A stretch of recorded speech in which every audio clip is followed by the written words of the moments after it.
ഹദീസുകളിലും അൽ ഹയ്യുൽ ഖയ്യൂം എന്ന് വന്നത് നമുക്ക് കാണുവാൻ സാധിക്കും. അതിലൊരു ഹദീസാണ് നമ്മൾ ആയത്തുൽ കുർസിൻ്റെ മഹത്വത്തിൽ പറഞ്ഞതായ ഹദീസ്.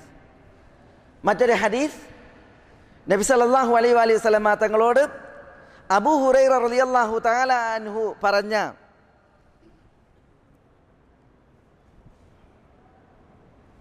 ഹദീസിൽ പറഞ്ഞ വർത്തമാനത്തിൽ നബി സല്ലല്ലാഹു അലൈഹി വസല്ലമ തങ്ങൾ അബൂ ഹുറൈറയോട് ചോദിച്ചു, അബൂ ഹുറൈറ, നിങ്ങൾ രാത്രി ബന്ദിയാക്കി തടഞ്ഞ നിങ്ങളുടെ ബന്ദി എന്താണ് ചെയ്തത്? അപ്പോൾ അബൂ ഹുറൈറ റളിയല്ലാഹു തആല അൻഹു പറഞ്ഞു, പ്രവാചകരെ, ഞാൻ ബന്ദിയാക്കി പിടിച്ച വ്യക്തി സഅമ അന്നഹു യുഅല്ലിമുനി കലിമാതി യൻഫഉനി അല്ലാഹു ബിഹാ, ചില വചനങ്ങൾ എന്നെ പഠിപ്പിച്ചു, ആ വചനങ്ങൾ കൊണ്ട് അള്ളാഹു എനിക്ക് ഉപകാരം നൽകുമെന്ന് പറഞ്ഞു. ഞാൻ എൻ്റെ ബന്ദിയെ വെറുതെ വിട്ടിരിക്കുന്നു എന്ന് അബൂ ഹുറൈറ പറഞ്ഞു. അദ്ദേഹം ഫിത്ർ സക്കാത്തിന് കാവലിൽ നിന്നപ്പോൾ അദ്ദേഹത്തിൻ്റെ അരികിലേക്ക് ഫിത്ർ സക്കാത്ത് മോഷ്ടിക്കുവാൻ വേണ്ടി വന്ന ബന്ദിയെ അബൂ ഹുറൈറ പിടികൂടി. അങ്ങനെ ആ ബന്ദി അബൂ ഹുറൈറക്ക് ചില വചനങ്ങൾ പഠിപ്പിച്ചു എന്നാണ് റസൂലുള്ളാഹി സ്വല്ലല്ലാഹു അലൈഹി വസല്ലം തങ്ങളോട് പറയുന്നത്. ഇമാം ബുഖാരിയൊക്കെ റിവായത്ത് ചെയ്യുന്ന ഹദീസ്. അപ്പോൾ എന്താണ് പഠിപ്പിച്ചത്? റസൂലുള്ളാഹി ചോദിച്ചു.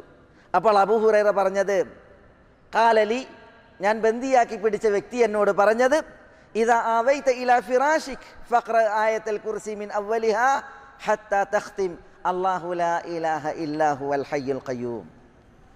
അല്ലാഹു ലാ ഇലാഹ ഇല്ലാ ഹുവൽ ഹയ്യുൽ ഖയ്യൂം എന്ന് തുടങ്ങുന്ന ആയത്തുൽ കുർസി ആദ്യാന്തം ഓതിയിട്ട് കിടക്കാൻ പറഞ്ഞു. വിരിപ്പിലേക്ക് അണഞ്ഞാൽ ആയത്തുൽ കുർസി ഓതാൻ പറഞ്ഞു. എങ്കിൽ അന്തി മുഴുവനും ഉറങ്ങുന്ന സമയം മുഴുവനും അള്ളാഹുവിൽ നിന്നൊരു സംരക്ഷകൻ ഉണ്ടായിക്കൊണ്ടിരിക്കും, ശൈത്താൻ അടുക്കൂല പുലരുവോളം എന്ന് പറഞ്ഞിട്ടുണ്ട്. അപ്പോൾ നബി സല്ലല്ലാഹു അലൈഹി വസല്ലം തങ്ങൾ പറഞ്ഞു, അമാ ഇന്നഹു ഖദ് സദഖക് വഹുവ കദൂബ്, പറഞ്ഞ ആൾ കള്ളനാണെങ്കിലും വ്യാജനാണെങ്കിലും സത്യമാണ് പറഞ്ഞത്. 3 ദിവസം അബൂ ഹുറൈറ, നിങ്ങൾ ആരോടാണ് സംവദിക്കുന്നത് നിങ്ങൾ അറിഞ്ഞിട്ടുണ്ടോ? ദാക ശൈത്താൻ, അത് ശൈത്താനാണ് എന്ന് നബി സല്ലല്ലാഹു അലൈഹി വസല്ലം തങ്ങൾ പറഞ്ഞു. ഇവിടെ ഈ ഹദീസിൽ ഇമാം ബുഖാരിയുടെ റിവായത്തിൽ അല്ലാഹു ലാ ഇലാഹ ഇല്ലാ ഹുവൽ ഹയ്യുൽ ഖയ്യൂം എന്ന് തുടങ്ങുന്ന ആയത്തുൽ കുർസി ആദ്യാന്തം ഓതിയിട്ട് കിടക്കാം. അബൂ ഹുറൈറയുടെ ബന്ദി അബൂ ഹുറൈറയോട് പറഞ്ഞു, ആയത്തുൽ കുർസി ഓതിയിട്ടുണ്ട് എങ്കിൽ രാത്രി അള്ളാഹുവിൽ നിന്നുള്ളൊരു കാവൽ സംരക്ഷകൻ ഉണ്ടായിക്കൊണ്ടിരിക്കും, പുലരുവോളം ശൈത്താൻ സമീപിക്കൂല എന്ന് പഠിപ്പിച്ചു എന്നാണ്.